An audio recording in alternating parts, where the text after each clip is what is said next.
So, at risk of offending Blake, V'amayim lahem choma miminam u'mismolam. That's how I learned to do it, maybe different than the way you learned how to do it. V'amayim lahem choma. We chanted it a few times this morning during our Torah reading.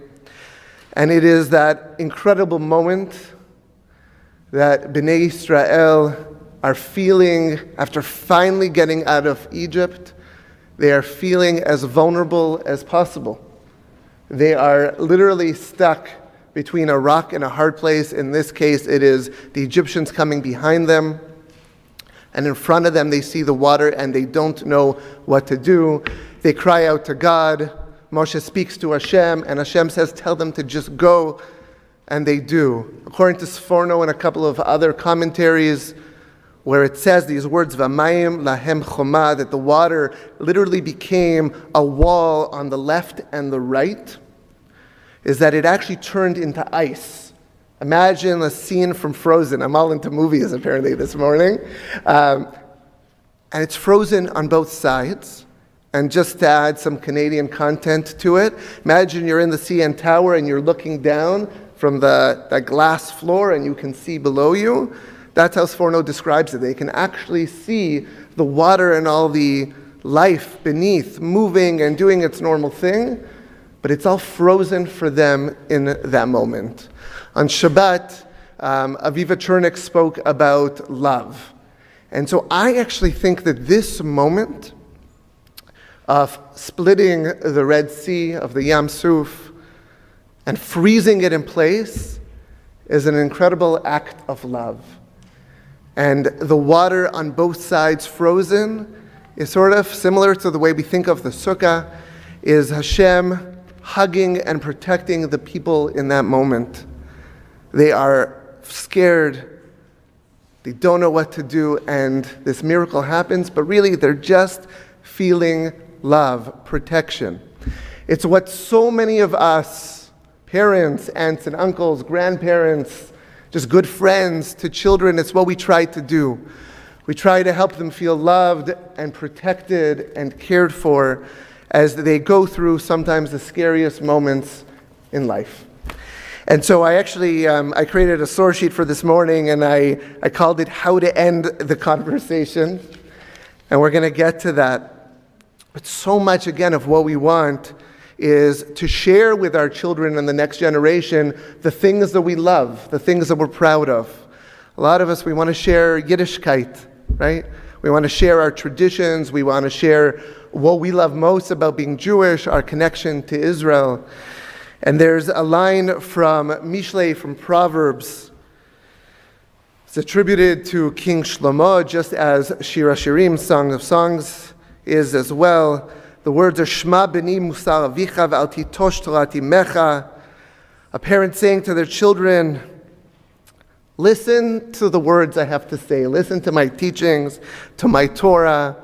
You know, if I'm a little hard on you, take it with love, because that's how I'm giving it to you. And that's what we want. We want our kids to be able to listen to us and to hear what we have to say, especially when we feel like we are imparting great wisdom. Especially when there's something that is cherished for us. I think that this Pesach, with the commandment at the heart of it, of V'higadet levincha, of teach your children of the story, of exactly that of the leaving Egypt, of the Exodus, the miracle of the splitting of the Red Sea, was hard for many of us. And for many of us, we came into the Seders, I think, with some fear around, will they be able to hear what we want to say this year?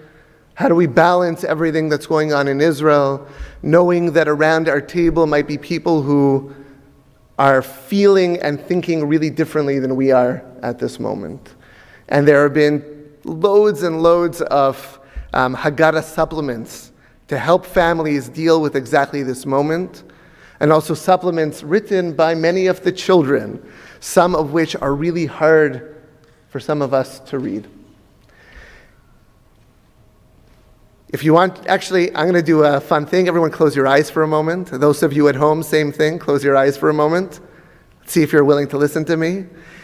If you went into the Pesach Seder a little bit worried about what it would be like this year, raise your hand. Okay, you can open up your eyes again. That is many of you. Not all of you, but most of you raise your hand at this moment.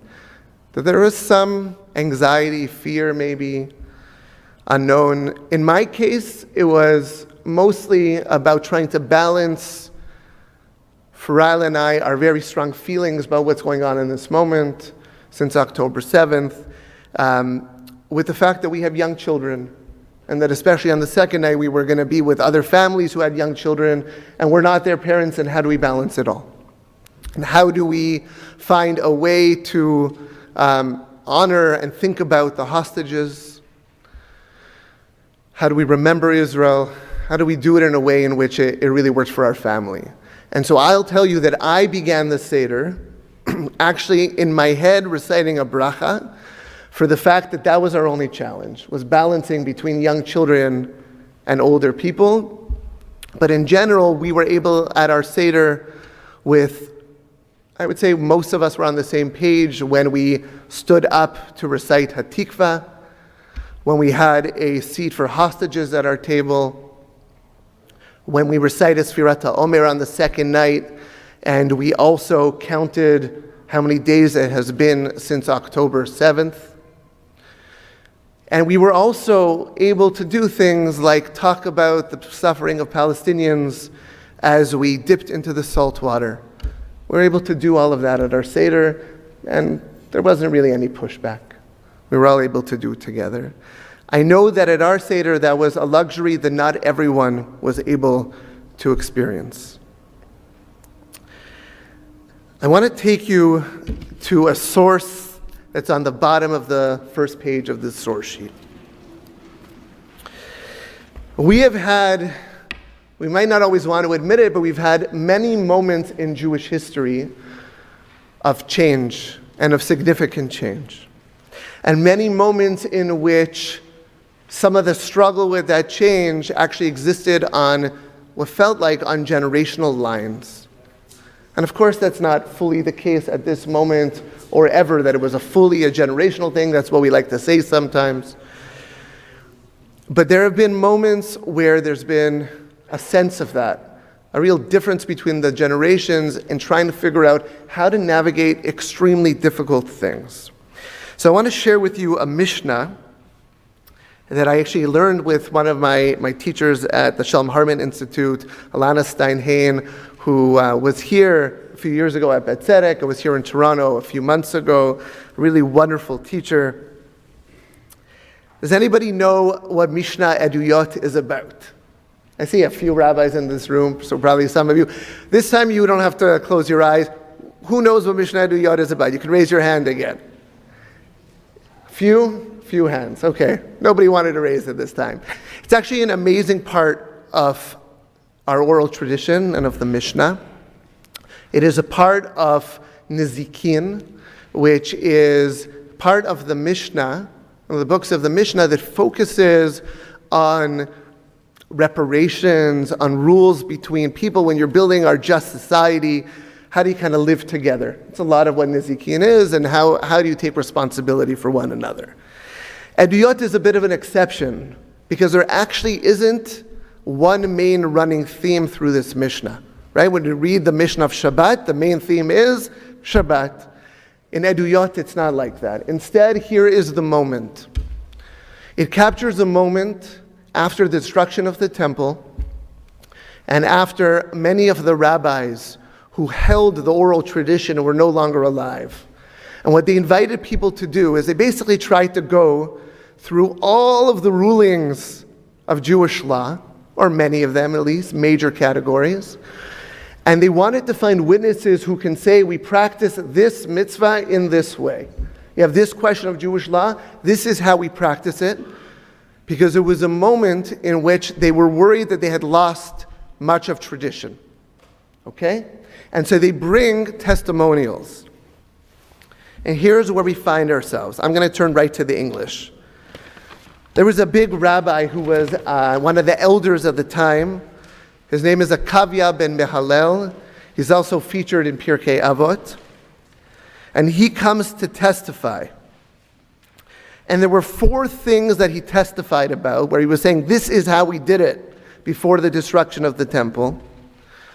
And they said to him, Akavya, if you retract these 4 things, in other words, if you say, no, we didn't do it this way before, but we did it in a different way, then we will make you the head of the court in Israel. We'll make you the head of the Beit Din. If you were willing to go back on these 4 things, which that's a lot of chutzpah, right? To say to this big rabbi of the time, change your opinion on these 4 things of this is how I heard it, and we're going to make you the chief rabbi. And how does he respond? He says, it is better for me to be called a fool all my days than I should become, even for 1 hour, a wicked man before God. I'm not willing to do it, he says. Even if you give me this great honor, I'm not willing to do it. And I'm worried that if I do, you're going to say, I changed my opinion on this for the sake of power, because I wanted to become the head of the Beit Din. He's like, I'm not going to do it. I can't go back on what I believe in.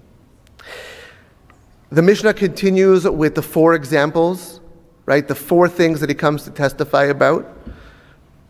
One of them that I included here is the case of the Sotah, a woman who's accused of adultery and she has to drink this special potion. And according to Kavya ben Mehalel, if that woman was a freed slave, then this rule doesn't apply to her. She doesn't have to drink this special potion. Okay? There's a whole tractate of Gemara that talks about this. I'm not going to go into many of those details, but he says that's not the case. But then the rabbis of that time, this next generation, come to him and say, but wait, we have another precedent. There were these 2 rabbis, Shammai and Avtalion, which are the next generation of leaders, and they did it differently. And his response was, and the translation here is different than what my teacher Alana Steinhain, the way she translates this. Here it's translated as, yeah, they did it as an example that she wasn't really drinking the right water. The way that Alana translates this is, they actually changed the rule because they themselves were people who converted. And that was the category of people who also wouldn't have needed to follow this rule. And so they actually changed it because they had skin in the game. In other words, he called out 2 of the great rabbis of the time. He pushed back. So we have actually 2 great moments of chutzpah here.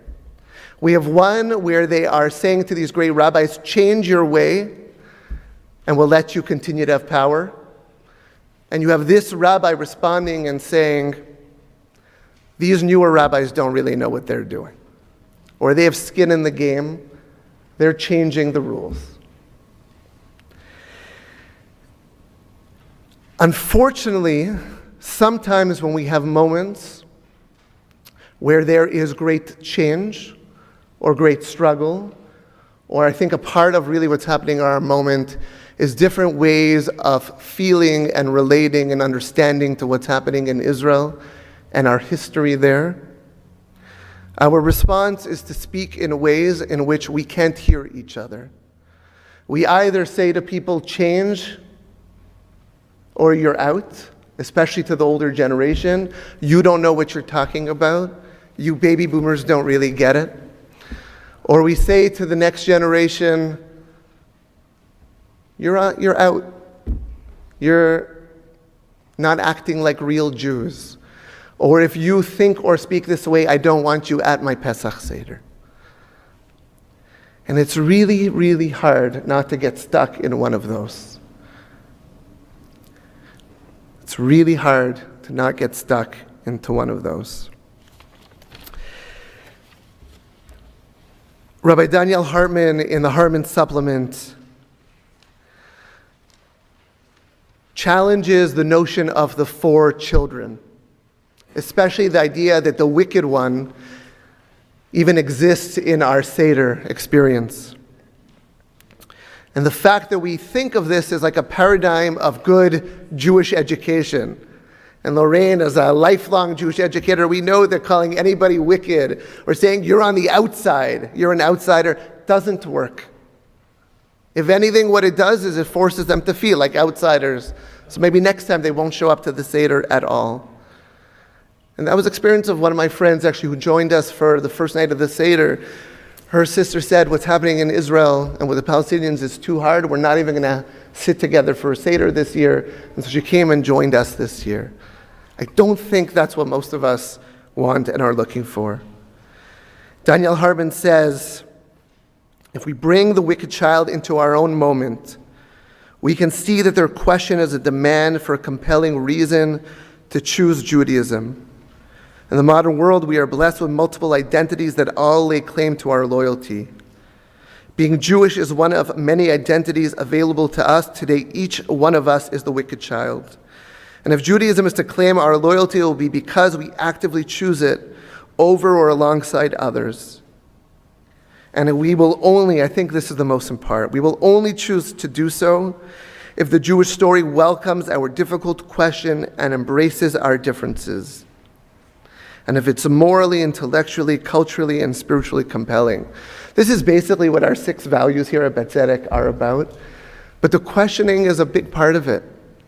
What I can tell you is that many of your kids and many of your grandchildren and many of your friends are struggling in this moment. And I know because although they might not be talking to you, they're talking to me. And we are in, friends, a delicate moment. We are.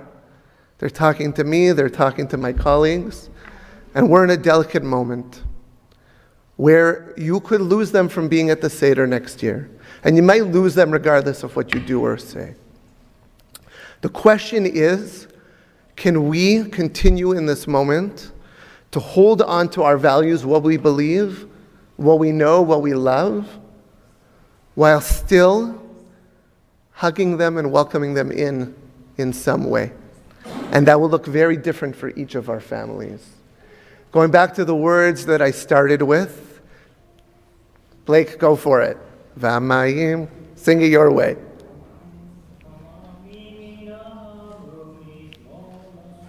Ve'amayim lahem choma miminam umismolam. The water was to the right, and the water was to the left. Almost as the limits of what we can accept, but also protecting, guarding.